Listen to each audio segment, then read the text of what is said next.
Hi friends, welcome back to our channel Smart Pokshitha. ఈరోజు మన recipe వచ్చేసి కట్టి పొంగలి. దీన్నే వెన్పొంగల్ అని కూడా అంటారు. ఇది ఎలా ప్రిపేర్ చేసుకోవాలో చూద్దాం. ముందుగా ఒక గ్లాస్ పెసరపప్పు తీసుకోవాలి. ఏ గ్లాస్తో అయితే పెసరపప్పు తీసుకున్నామో అదే గ్లాస్తో 3 గ్లాసుల బియ్యంని తీసుకోవాలి. చూడండి, 3 గ్లాసుల బియ్యాన్ని ఇలా పెద్ద గ్లాస్కి అయితే వేసుకున్నాను.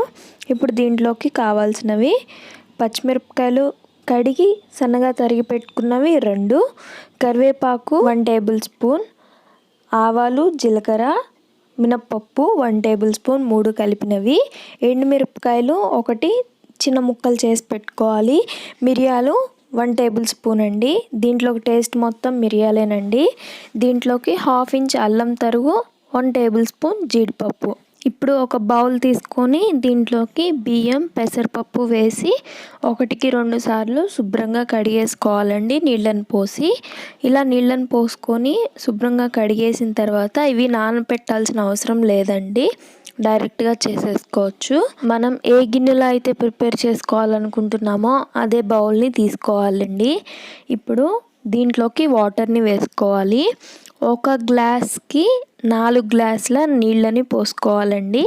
ఇప్పుడు నాకు మొత్తం 4 గ్లాసులు వచ్చినాయండి. అంటే పెసరపప్పు 1 గ్లాసు, 3 గ్లాసుల బియ్యం, ఈ 4 గ్లాసులు కలిపి 16 గ్లాసుల నీళ్ళని అయితే పోసుకోవాలండి.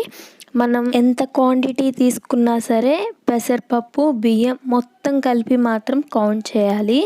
ఇలా కౌంట్ చేసుకొని వాటర్ని అయితే వేసుకోవాలండి. మీరు ఇదే క్వాంటిటీతో కానీ చేసినట్లయితే ఈ కొలత అయితే సరిపోతుందండి. ఇంకొంచెం ఎక్స్ట్రా క్వాంటిటీ కానీ చేశారంటే మీకు వాటర్ ఎంతైతే అవసరం అవుతాయో అంతవరకు వేసుకోవాలి. ఇలా మొత్తం వాటర్ని ఒక గిన్నెలోకి వేసిన తర్వాత ఇప్పుడు స్టవ్ ఆన్ చేసి స్టవ్ పైన ఈ బౌల్ని పెట్టాలండి. నీళ్ళు అనేవి మరుగుతూ ఉండాలి. ఇప్పుడు మూత పెట్టి మరగనివ్వాలి. చూడండి, నీళ్ళు ఇలా మరిగినాయి కదా. ఇప్పుడు దీంట్లోకి ముందుగా కడిగి పెట్టుకున్న బియ్యంని కూడా వేసుకోవాలండి. చిన్నగా వేసుకోవాలి. ఇలాగ మొత్తం బియ్యంని, పెసరపప్పుని వేసుకున్న తర్వాత ఒక గరిటె సహాయంతో మొత్తం ఒకసారి బాగా కలుపుకోవాలండి. ఇది 2 నిమిషాలకి లేదా 3 నిమిషాలకు ఒకసారి కలబెట్టుకుంటూ ఉండాలండి. ఇలా కలబెట్టుకుంటూ ఉండడం వల్ల ఉండలు అనేవి కట్టకుండా ఉంటాయండి. ఇలా మళ్ళీ ఒక 2 నిమిషాల తర్వాత మళ్ళీ ఒకసారి కలబెట్టుకోవాలి. చూడండి, ఒక 5% అయితే ఉడికిపోయింది కదా. ఇప్పుడు ఈ స్టేజ్లో ఉన్నప్పుడు రాళ్ళ ఉప్పుని 1 టేబుల్ స్పూన్ వేసుకొని మొత్తం బాగా కలుపుకోవాలండి.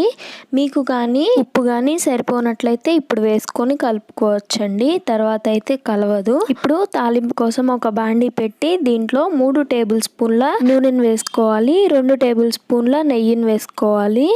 మీకు కావాలంటే మొత్తం నెయ్యితో అయినా కానీ చేసుకోవచ్చండి. చిటికెడు ఇంగువ వేసుకోవాలి. తర్వాత ఎండుమిరపకాయలు, తాలింపు గింజలు, కరివేపాకు, పచ్చిమిరపకాయలు కూడా వేసుకొని, అలాగే దీంట్లోకి అల్లం తరుగు లేదంటే పీసెస్కైనా కట్ చేసుకోవచ్చండి, మీ చాయిస్ అది. మిరియాలు కూడా వేసుకొని బాగా ఫ్రై చేసుకోవాలండి. ఇప్పుడు దీంట్లోకి అల్లము ముక్కలుగా ఉంటేనే బాగుంటుందండి, కానీ చాలామంది ముక్కలు కనిపిస్తే తినరు కదా, వాళ్ళ కోసం తురుముకొని వేసుకోవచ్చండి. ఇప్పుడు వీటన్నిటినీ ఫ్రై చేసుకోవాలి.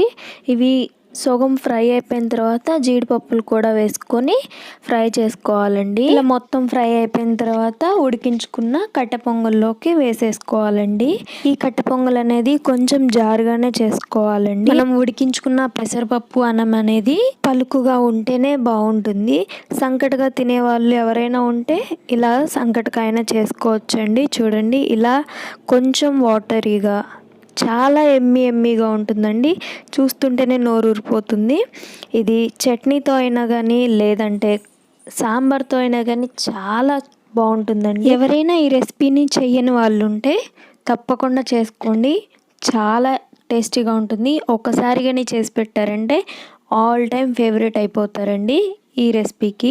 మనం ఏదైనా ఫంక్షన్స్ అప్పుడు క్యాటరింగ్ వాళ్ళ చేత ఈ వెన్పొంగల్ అనేది కంపల్సరీ టిఫిన్లో పెట్టిస్తామండి. ఈ వెన్పొంగల్ని ఒకసారి మీ ఇంట్లో చేసి పెట్టండి.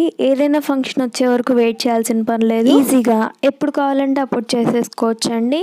చాలా బాగుంటుంది. ఈ రెసిపీని ట్రై చేసి ఎలా వచ్చిందో కామెంట్లో షేర్ చేసుకోండి.